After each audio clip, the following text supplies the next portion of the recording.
This is Beverly Hills. And here come the Beverly Hillbillies.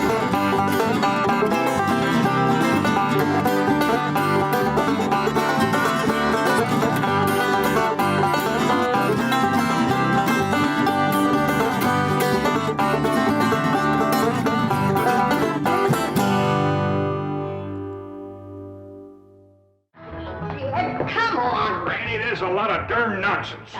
Come on, it ain't no such thing. Now, it ain't gonna hurt you none. I got things to do. The first thing you gotta do is sit down here and get your hair cut. My hair don't need cutting. If it gets any longer, I'll have to braid it. I declare, you fight hair cutting like a steer fights branding. Well, the last time you cut my hair, you did brand me. How did I know somebody poured hot gravy in my bowl? Smarted considerable. Sure plastered your hair down nice, though. No, I might go to selling that stuff. Gravy? Sure made your hair look mighty sprucey. Yes, sir. You were slicker than a peeled onion. Smelled like one, too. Sir, I'd go to selling that stuff. I could put an ad in one of them catalogs. If you want the girls to stop and stare, put Granny's gravy on your hair. All right, Granny, come on. Let's get on with it. Hey, Uncle Jed, you're getting your hair cut. Thanks for telling me, Jethro. Oh, that's all right. Sure it is, Jethro. What's going on? Is there going to be a wedding or something? I could be the way that Sonny Drysdale is a sparking Elly mate. Oh, he's with her right now, up by the cement pond. I better get right out there and keep an eye on him. Now, you sit still and leave those young'uns alone. Can't you remember how it was when you was a boy? Yeah. I better get right out there. It's broad daylight. And besides, they swimming. No, they ain't. He's a sitting on the bank, and he's a holding her hand. What an interesting hand you have. I see a man, a handsome Harvard man. Where? Right there on your heart line. Oh, that's just the one I got from picking up toads. Elly, you mustn't let horrid, slimy creatures touch you. Oh, heck, you ain't slimy, Sonny. Just a mite greasy from all that oil you smear on yourself. What a precious paradox you are. What a charming contradiction. You look pure Park Avenue and you speak pure Tobacco Road. That good? Good, it's fascinating. You're a challenge to me, you child of nature. You are the raw clay from which I will mold a perfect woman, worthy of a perfect man. Me. You know Shaw's Pygmalion? I don't even know Shaw, let alone his pig. Oh, you woodland sprite! You forest little bird. You are so refreshing after all those intellectual types of Vassar and Wellesley. You make me feel superior. That good? Good? It's divine.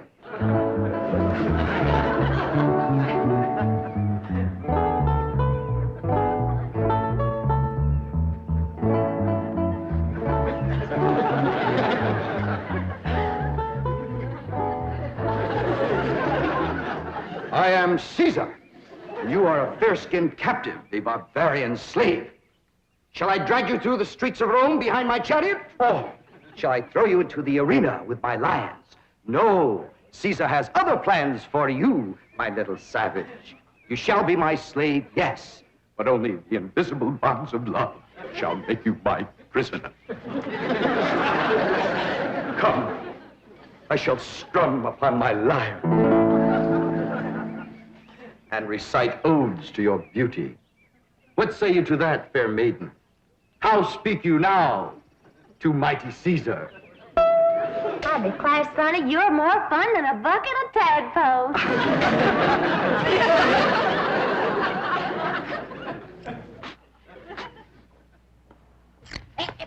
Sit still, I'm liable to lop off an ear. Well, doggone it, Granny, hurry up. I gotta get out there and keep an eye on Sonny and Elly. You want me to go out and see what they's up to, Uncle Jed? Now, you just sit still, the both of you. I'd expect Elly May to get a husband if you don't let the boy spark her. Well, Elly ain't never been learned about such things. Jed, sparking is like breathing. You don't learn to do it. Somebody slaps you and you go at it. Boy slaps. Now, I declare you're wiggling worse than a worm in a bait bucket. You want your daughter to be an old maid? Of course not. Next year she'll be too old to get a husband. She's almost 18. Not old. Sure is. She done waited too long, Uncle Jed. Why, no boy wants to marry up with a middle-aged woman. Elly May can get herself a husband anytime she wants to. Why, she's the purtiest and... Now, don't get your old feathers riled up, you old rooster, you. Elly May'll be all right if you just leave her alone. Well, I ain't sure Sonny Drysdale's good enough for her. He's considerable older than she is. Well, don't worry about that, Uncle Jed. His family lives a heap longer than most folks. Yeah? Yeah. Sonny told me that there's been a member of his family a-living in Boston since 1632. Well, that rascal's over 300 years old. He was a greening you. Yeah, you sure swallowed a whopper. No, ma'am. Sonny's honest. Why, he's so honest, he has to have somebody do his lying for him. Do his lying for him. Yes, sir. Why, I heard him call through the hedge to Elly. He says, I'm coming over to serenade you, and I'm gonna bring my liar. Veni, vidi, vici. The world lies conquered at my feet. And yet, I tremble at the nearness of this flaxen-haired barbarian. Could it be that the invincible Caesar is about to be vanquished? Not by the spears and arrows of the Gallic tribes, but by Cupid's dart? Yes, fair maiden, you have done what your fierce kinsman could not. You have brought mighty Caesar to his knees. Come, I will take you to my palace, and there compose odes to your beauty. See yon window. 'Tis the Emperor's suite. There I shall woo you. Mother! That's my room, and those are my binoculars. You're not supposed to spy on the Emperor. What are you trying to tell me, Sonny? Mumsy can see you, but she can't hear you.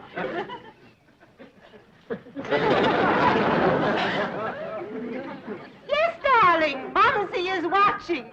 You look magnificent, like Apollo, the god of manly youth and beauty, the god of poetry and music. Look out! You're getting near the water. Be careful. Wait! Mommy will get your inner tube. Come, fair maiden, and I shall sing of your golden tresses and your azure eyes and your skin of alabaster and your other charms that set me aflame. You mean you really burn it?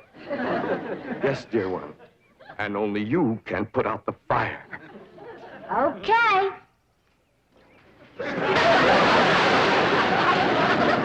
How's that, Sonny? You feel better now?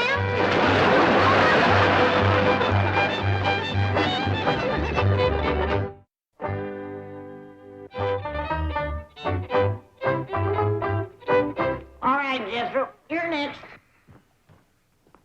Oh, hi, Elly May. Where's Sonny? Well, he run home to his mama. You didn't throw him down and hurt him again, did you?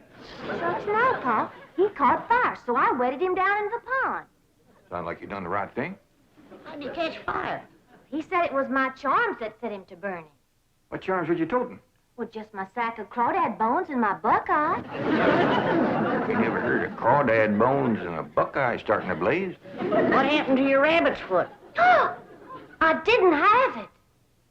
There you are. You can expect trouble when you ain't toting a rabbit's foot. You know what my teacher over at Pot School said about toting a rabbit's foot? What? She said it's a superstitious invocation contradicted by scientific knowledge. It's always nice to know you ain't been doing something foolish. Don't you worry none, Elly. You go jump into a purty dress, and I'll walk you up a love charm that I guarantee will bring Sonny Drysdale back. Yes, I am, Mother. I'm going back. Sonny, darling, you're delirious. Here, bring some of this penicillin. I'll send for an ambulance. Mother, I am perfectly all right. Of course you are, precious. A nice rest in an oxygen tent is all you need. I don't need an oxygen tent or an ambulance. All right. All right. Just relax. And Mumsy will call the police. Police? But of course. I mean to have that violent, dangerous girl arrested for attempted drowning. Mother, you will not call the police. I'm going back there right now to see Elly May. Ah, darling, that's very brave of you, but you're in no condition to make a citizen's arrest. Mother, I'm not going to arrest her. I want to help her, to work with her, to tutor her. What? She's like a wild, wonderful jungle cat, and I'm going to tame her. Sonny, you are delirious. I'll call the doctor. Mother, mind is made up. That girl needs me. For the first time in my life, somebody really needs me. I need you. The whole world needs you. Elly May Clampett needs me, and I need her. I'll be her Pygmalion, and she'll be my Galatea. Sonny, you're not becoming emotionally involved with that creature. She's not a creature, Mother. She's a girl. A wild, wonderful, beautiful, ravishing girl. Yes, I am becoming emotionally involved. I forbid it. She's not socially acceptable for my baby. Mother, I'm not your baby anymore. I'm a man in search of a woman.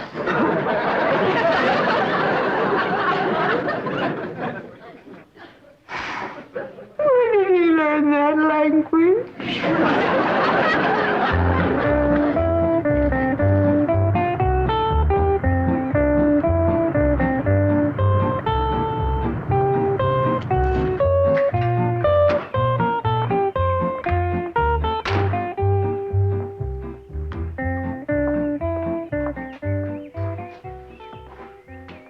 Hello, Duke.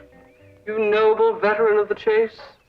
Are you homesick for your forest paths and mountain trails? You look like a cashier waiting for the bank examiners to arrive.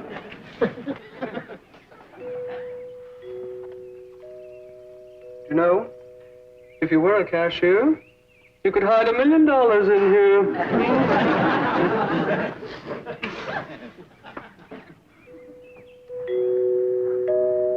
There goes that music again. Did you ever find out where that's coming from?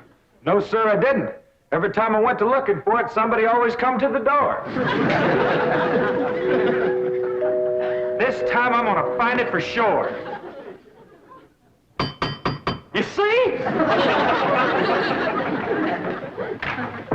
Oh, bonjour, Jethro. Oh, howdy, Miss Hathaway.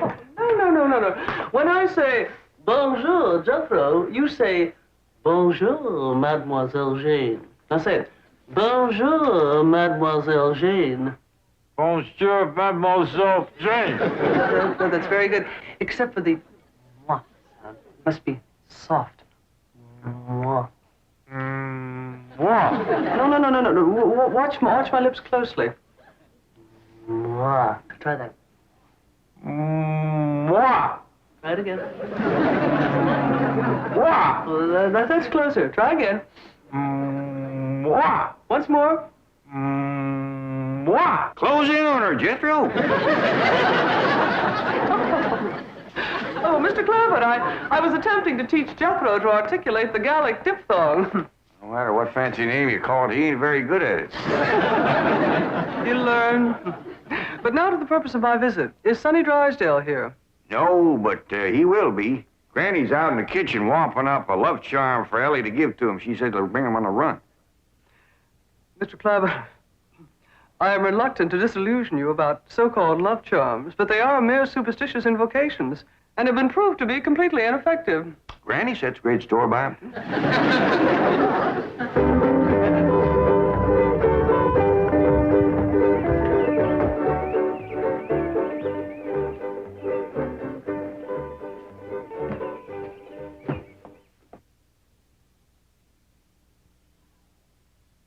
Here you are, Elly. One guaranteed love charm. Guard it with your life. What's in it, Granny? Oh, I dasn't tell you. Leastways, not just yet. But I'll give you the secret before I go on to my reward like my granny done to me. I'll guard it too, Granny. Granny? Granny, Mr. Clampett tells me that you've conjured up some sort of love charm for Ellie Mae. Right here it is. It's made out of all secret stuff. That is ludicrous, irrational, sophomoric, and pure hokum. You didn't even guess one ingredient. No, Granny. Don't you come spying. I'm telling you for the good of the country. If the secret of this love charm ever got out, I shiver to think what might happen. I would want it on my conscience. Hear me now, mongrel. Neither sleep, nor snow, nor vicious beast shall keep me from the side of my beloved. Here I come, ready or not. So, you still think it won't work, huh? That is correct. All right, Ellie. Open up the pouch, mate. Now, when I drop this starching powder in it, quick close it.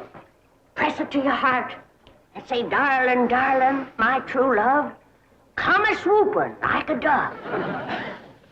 Darling, darling, my true love, come a-swooping like a dove. This is Ellie! Ellie!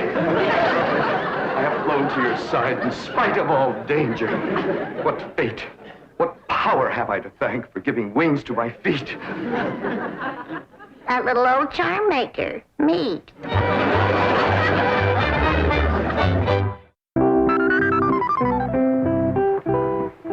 And now we shall begin the transition from Tobacco Road to Park Avenue. Now you watch me closely and I'll show you how to develop perfect posture and grace of movement. Ah, Kipling. Well, do you like Kipling? I don't know. I ain't never kippled. Oh, you are a challenge, you ravishing rustic, you child of nature. Now here, you try it. There we are. Now walk. Oh. You'll have to try that again. Now sit down. Now watch me. We walk as though upon a cloud, and we glide with lissom grace. And as we walk, we always keep a smile upon our face. What's he doing? That there is something called Kipling. He's trying to burn it to Ellie. This is how you sit in a chair, smoothly and gracefully. There ain't no chair where he's a-sitting. I know. What do you reckon's wrong with that rascal? Appears to me he's about 2 bricks shy of a load. Turn old Duke loose so we can go in there and protect Ellie. Now we'll practice diction and intonation at the same time. How now, brown cow? How now, brown cow? What's he talking about? He thinks old Duke is a cow. You best fetch Granny. Appears to be she's threw too strong a charm on that boy.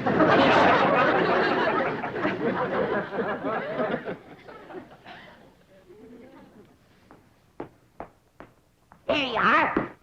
One guaranteed charmer. Now, you hold the bag while I sift in the starter. I know this is all a lot of absolutely ridiculous nonsense. Please hurry. Darling, darling, my true love, come a-swooping like a dove. I better open this door before he busts it in. Miss Jane! Here he is. Granny's love charm is too strong. Don't fight it. It's bigger than both of us. Circled on me. Granny, come quick. The love charm you throwed on Sonny Drysdale was too strong for him. Thank you, Granny. How now, brown cow? How now, brown cow? How now, brown cow? How now, brown cow? How's it going, Uncle Jed? Bad. Now he's got Ellie believing old Duke is a cow. Break a charm, Granny? I reckon so. I'll sprinkle him with some let-go powder. While you're at it, will you sprinkle some on Miss Jane? She's shutting off the blood to my arm. How now, brown cow? secret powder white as snow, make the charm of love let go.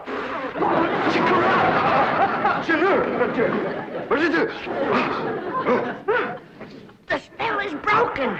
Now, please, everybody listen to me. I must have complete quiet and concentration if I am to transform this bucolic beauty into a sophisticated debutante.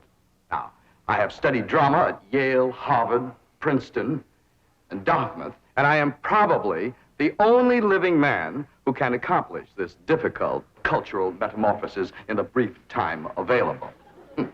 Now, everybody, please go while I transfuse into this simple, untutored mind the charm, the polish, the splendor that is Sonny Drysdale.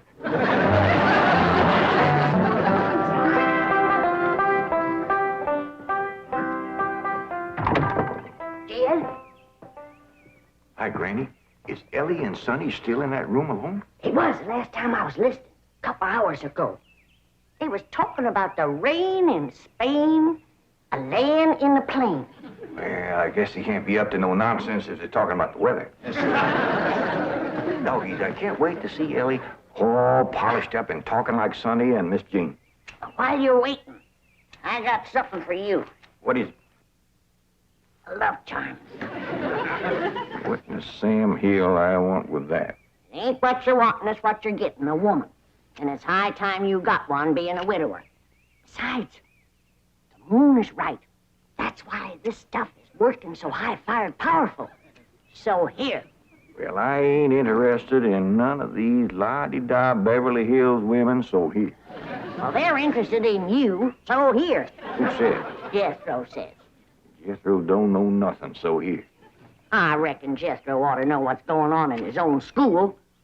Besides, I saw her making sheep's eyes at you, so here. You caught who making sheep's eyes at me? Mrs. Millicent Schuyler Potts, that's who. Oh, now. You did? Educate a woman like that? Jethro says she asks for you every day. Oh, what'd she want with an old mountain goat like me? If I was to put a little starting powder in there, and you was to say the magic words, no woman could resist you. I don't hold with stuff like this. You're scared, ain't you? Oh, I ain't a scared. Then go ahead. I double dog dare you. Well, Open the pouch a mite. Now, well, this is just a lot of doggone nonsense. close it tight, clamp it to your heart, and say the words.